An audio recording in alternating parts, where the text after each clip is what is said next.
Estamos de volta e hoje o nosso papo é sobre o trabalho voluntário de jovens na Cruz Vermelha Brasileira, uma instituição que oferece ajuda humanitária, atuando desde campanhas preventivas até o socorro em catástrofes. Tiago, como você falou no bloco anterior, vocês atuam muito em campanhas preventivas também, e uma campanha bem atuante é a Cesta Legal, né, Maria Júlia? Cesta Segura. Cesta Segura, perdão. Como que funciona essa campanha? A Cesta Segura é um projeto que nós desenvolvemos lá na filial do Rio, que por nossa sede ser perto da Lapa, nós vamos da filial até os Arcos da Lapa e voltamos fazendo a distribuição de preservativos e panfletos conscientizando sobre DSTs. E agora esse projeto também a gente está dando ênfase porque teve um surto de sífilis. Está tendo, né? Está tendo. E preocupa muito a gente porque está criando resistência, as pessoas não estão conseguindo mais curar ou estão fazendo tratamento incorreto. E nós estamos trabalhando nessa conscientização da população, a importância do uso do preservativo. E o que nos surpreendeu foi que o povo aderiu bem à campanha, eles dão atenção, eles sentam, perguntam, conversam sobre. É muito importante essa campanha. Rodrigo, essa questão da saúde, como a Maria Júlia estava falando, é uma área que vocês dão muito enfoque também, né? Nós temos algumas palestras, alguns cursos, algumas capacitações lá para os voluntários, né? E acho que a gente trabalhar a prevenção de doenças, tanto as sexualmente transmissíveis ou as não transmissíveis, como o Thiago estava citando, hoje em dia é muito importante. Né? Nós temos hoje, infelizmente, uma juventude que usa muito a internet, mas que pega informações erradas e acabam aplicando isso. E como a Maria Júlia estava falando, a questão do tratamento errado da sífilis, por exemplo. E muitas vezes, não vou no médico para quê? Vou na internet, como é que eu trato disso? Aí se descobre uma forma que não é a correta. Se automedica, né? Exatamente. Acho que melhorou muito quando foi proibida a venda do antibiótico sem receita, mas mesmo assim a gente ainda encontra lugares que vendem e a gente tem essa dificuldade de que a pessoa procure um especialista para poder entender o problema e acha que é mais fácil se cuidar dentro de casa e não se prevenir na hora de realizar ato sexual ou não tomar remédio de pressão, não fazer exame. E aí vem o trabalho de vocês de reforçar esse comportamento de se cuidar, procurar um médico, né, Rodrigo? Exatamente. A gente lida basicamente com as capacitações dos voluntários, até para que eles multipliquem as informações, né? E quando algumas empresas procuram a gente para a gente fazer palestras sobre saúde para os funcionários, então sempre que a gente pode e consegue fazer essa questão de passar e multiplicar as formas de prevenção, a gente dá enfoque nisso para que a gente contente e consiga no nosso raio de alcance diminuir a quantidade de pessoas que não têm informação ou que a partir daquele momento que aprendem, passam a fazer uso daquele método. Tiago, a nível internacional, a Cruz Vermelha atua em outros países também, né, como a gente já comentou, e existe um comitê internacional da Cruz Vermelha. Como que é esse trabalho, essa relação de trabalho Brasil e outros países? Tá. Como é que a Cruz Vermelha funciona, né? Nós somos um movimento internacional da Cruz Vermelha e do Crescente Vermelho. Então, nós temos hoje 190 países que têm uma cruz ou um crescente. Para quem não sabe, Crescente Vermelho também faz parte do movimento, mas foi uma maneira mais fácil da população islâmica aceitar a instituição. E aí, nessa parte de coordenação internacional, inicialmente era o comitê, mas ele trabalha somente com questões de conflitos armados. Então, qualquer local que tenha guerra civil ou guerra entre países, o comitê é o responsável por essa atuação. Em caso de grandes desastres, quem trabalha é a Federação Internacional da Cruz Vermelha e do Crescente Vermelho, é um nome bem grande, que ela trabalha nessa parte de fomento das sociedades, aquele apoio, como se fosse uma ONU. Né? Ela junta todo mundo, a sede em Genebra, junta todo mundo lá, e ela facilita com o trabalho nas sociedades nacionais, que é como se chama a Cruz Vermelha globalmente, e também em desastres naturais, nessa parte de coordenação. Eu gosto de explicar para ser mais fácil, é como se fosse um grande funil. Todos os países doam e ela faz essa recepção inicial e auxilia que o país possa receber. Foi assim no caso do Haiti, que a gente teve aí, né, o furacão que atingiu o Haiti mês passado, né, tem uns 2 meses mais ou menos. Vocês trabalharam no sentido de amparar aquela população, fazer campanhas para doação, né, arrecadar doações. Como é que foi o trabalho em relação ao Haiti? Infelizmente foi a segunda vez, né, que a gente teve que fazer uma grande mobilização para o Haiti. O Haiti, como é que ele funciona? Existem alguns grupos internacionais de sociedades nacionais, por exemplo, a Espanha tem, a França tem, os Estados Unidos tem, que são equipes de intervenção que podem auxiliar. Depois de um desastre desse, o país geralmente ele não tem condição de sozinho superar essa crise. Então a federação ela entra com essa parte de organização.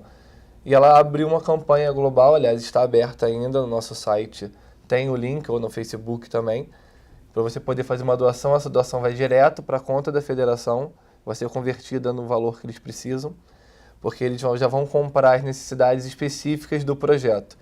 Isso é um ponto importante de explicar. Em caso de desastres naturais ou grandes necessidades globais, é muito difícil que a Cruz Vermelha ou qualquer outra instituição mande material para esses locais. Material, eu digo, roupa, alimento, até mesmo remédios. Porque a gente não sabe qual é a necessidade, a gente não sabe qual é o alimento. Aqui no Brasil nós temos uma dieta básica, que é arroz, feijão, macarrão, farinha, por exemplo. Se você for para a Síria, lá eles já comem arroz, lentilha e a outra comida básica, então não teria como. Foi como o Rodrigo falou do projeto dele, a realidade quando você chega num lugar é outro, né? E é importante essa questão para se adequar, né? Então, nesses casos que nós fazemos são grandes campanhas de arrecadação de fundos. E aí não importa se você vai doar em real ou em dólar, porque há sempre a conversão, os bancos já convertem, é mais tranquilo. E caso você já pensou, principalmente quem mora aqui no Rio, né? Pensou em doar para o Haiti alguma coisa, um fardo d'água ou roupa, não perca a vontade de fazer a doação. Isso é importante. A instituição ela vai estar sempre recebendo.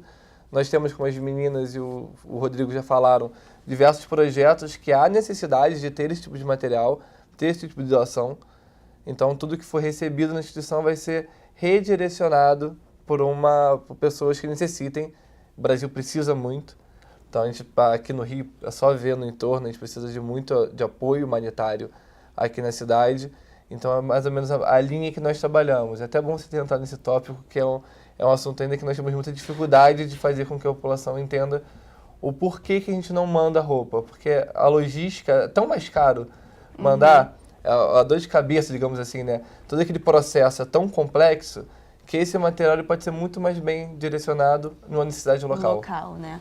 Mel, diante o Thiago, vamos dizer aqui, é o mais veterano de vocês, né, que está há mais tempo, você escutando, conversando com ele, vendo desse trabalho dele, você está um pouco menos tempo aí, qual a satisfação de participar de uma instituição dessa aqui?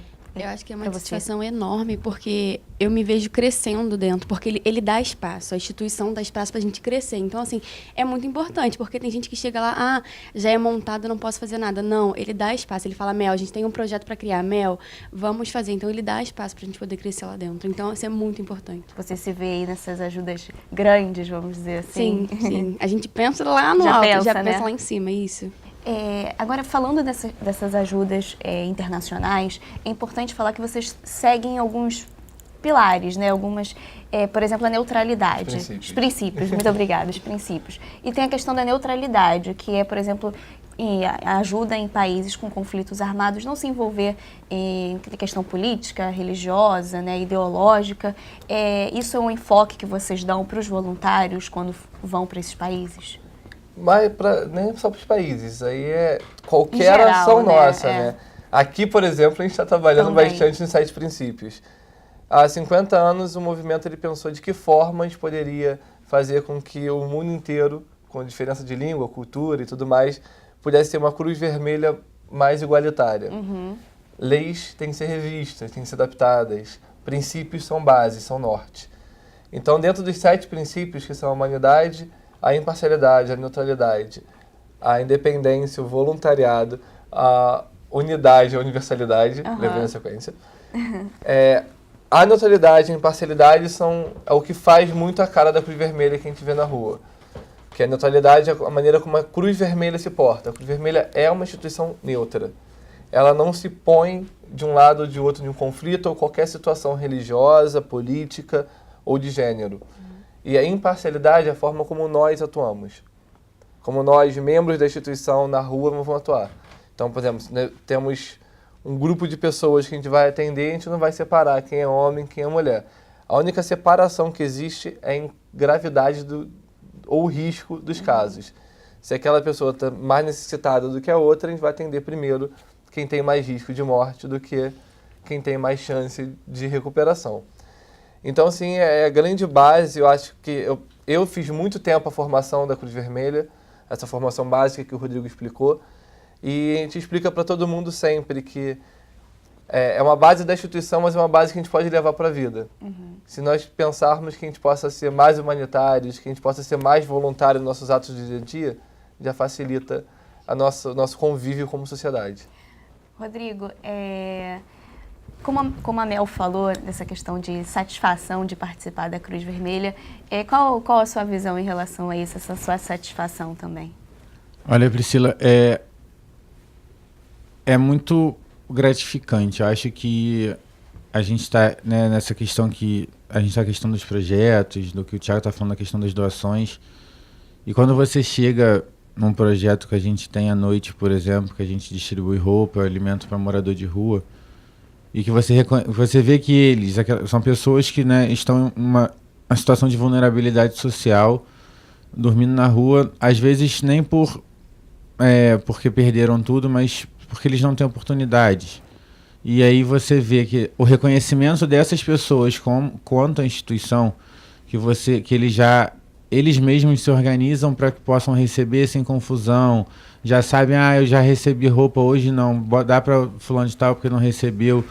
E quando você percebe tudo isso, você vê que o seu trabalho está fazendo uma diferença, né? Eu acho que que entender e participar dentro dos princípios da instituição, como a gente, né, preza muito e prega muito com os nossos voluntários, é muito gratificante. Eu acho que você sente o que é aliviar e atenuar o sofrimento humano em loco, né, naquela comunidade, com aquele morador de rua, com aquela cidade que foi destruída por um desastre natural.